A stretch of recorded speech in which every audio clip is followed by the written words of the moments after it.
Hello, one and all, and welcome to another episode of MMA Vision Analysis. This one, I'm here to talk about Ryan Garcia and the alleged PED use that's been allegedly confirmed at this point with a B sample.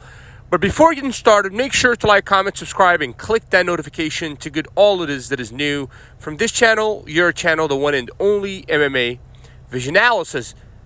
B sample comes back positive, allegedly, for Ryan Garcia in his fight against Devin Haney. This one is a very, very confusing situation for me in particular.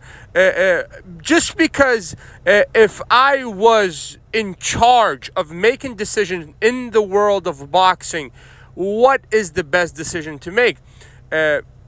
I believe recently Ryan Garcia has hinted to quitting boxing.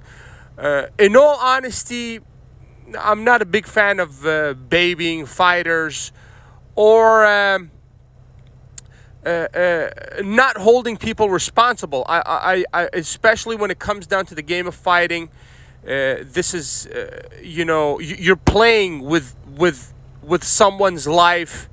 It's a lot more serious than people give it credit to be.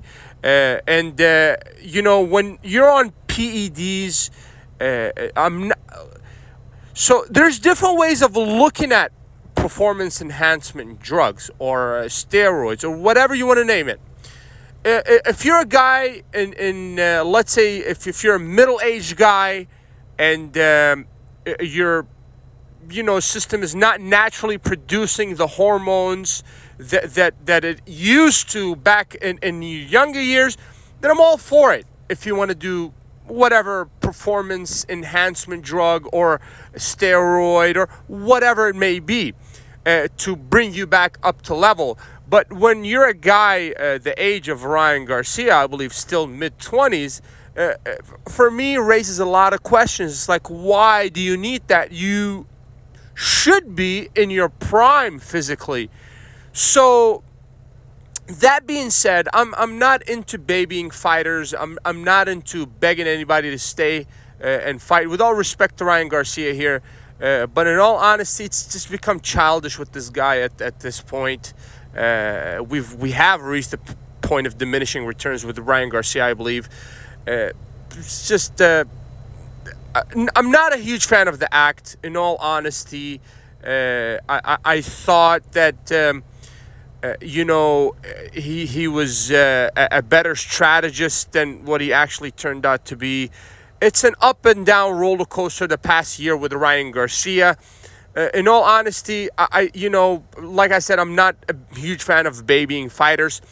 But I'm talking about Devin Haney here specifically. What's the most fair outcome for Devin at this point for this the result of this fight to be overturned and perhaps some kind of fine for Ryan Garcia? I believe that's the only logical thing for the world of boxing to do, to be fair to Devin Haney, who did not deserve to lose the night of that fight. And perhaps this one can be rescheduled, for these fights, for these fighters to fight again, even though I highly doubt that this will happen. I don't see really things getting any better for Ryan Garcia heading into the future, in all honesty. And I wish him the best, but for Devin Haney, we have to serve justice when justice is due. If you made it this far, I appreciate you for sticking around. Please let me know what you think in the comments and like, subscribe for more.